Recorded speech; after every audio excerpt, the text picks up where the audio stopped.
Alors, c'était le dimanche 12e décembre 1602. Oh, mon gars, non, mais sans vouloir jouer les rabat-joie, mais le français a un petit peu évolué depuis. Hein. On dit c'était le dimanche 12 décembre à présent. En plus, c'était pas le 12, c'était le 22. Vous utilisiez un vieux calendrier. Un peu après minuit, les troupes de Savoie firent passer les plus déterminés, bien armés, avec 3 échelles. Ainsi, ils montèrent près de 200 à la faveur de l'obscurité de la nuit, sans qu'on s'en aperçût aucunement. Comme on n'avait point posé de sentinelle au dit endroit. Mais sérieux, les mecs, mais personne pige rien à votre français de 1602, là. Faites un effort. C'était 2h30 du matin. La nuit était fort obscure.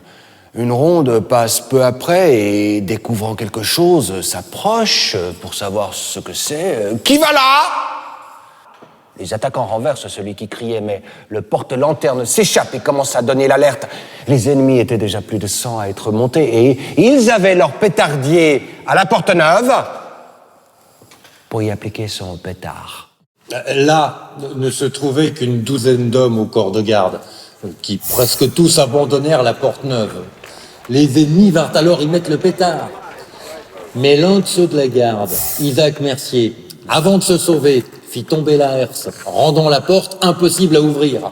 Sur ce, l'alarme s'étant donnée, on fut promptement debout. Et on sonnait le tocsin des cloches de tous les boulevards et temples, même la grosse cloche de Saint-Pierre. Et la trompette allait sonnant par la ville. D'autres ennemis tentaient délibérément de s'emparer de la maison des Piagets et d'autres encore entraient par divers endroits de la ville. Mais Dieu commença alors à travailler pour nous. Le coup de Dieu fut premièrement sur le pétardier. Boum. Le coup de Dieu, hein. C'est moi, Picot, un pétardier de mon état qui devait appliquer le pétard sur la porte de Neuve. Mais boum. J'ai été tué avant de tout faire péter. Et le gros des troupes n'est jamais entré dans la ville. Le pétard, oh, quelle belle invention pour faire sauter les portes.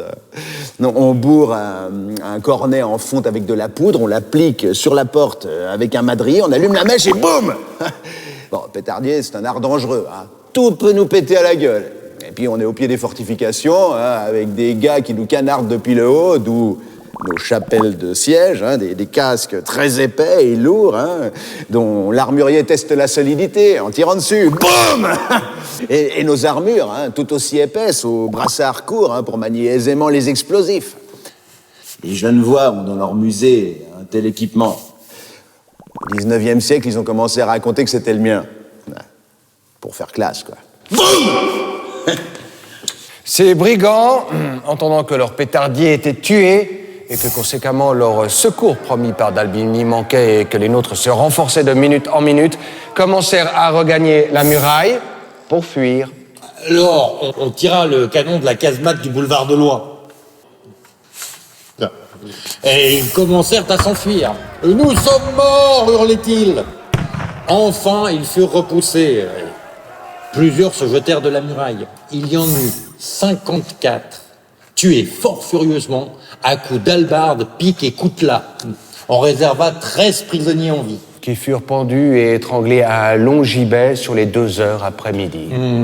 Au bout de 2 jours, on ôta les corps des gibets et on leur coupa à tous la tête, comme aussi à tous ceux qui furent tués. Et on les posa sur le dit gibet au nombre de 67. Tous les corps furent jetés dans le Rhône. On a trouvé dans le fossé où il y a de l'eau et de la bourbe, force armes offensives et défensives. Les tués et pendus en ville y ont laissé de fort belles armes et de l'argent. Nous avons perdu de notre côté environ 16 hommes qui n'eussent pas tous été tués sans les ténèbres de la nuit.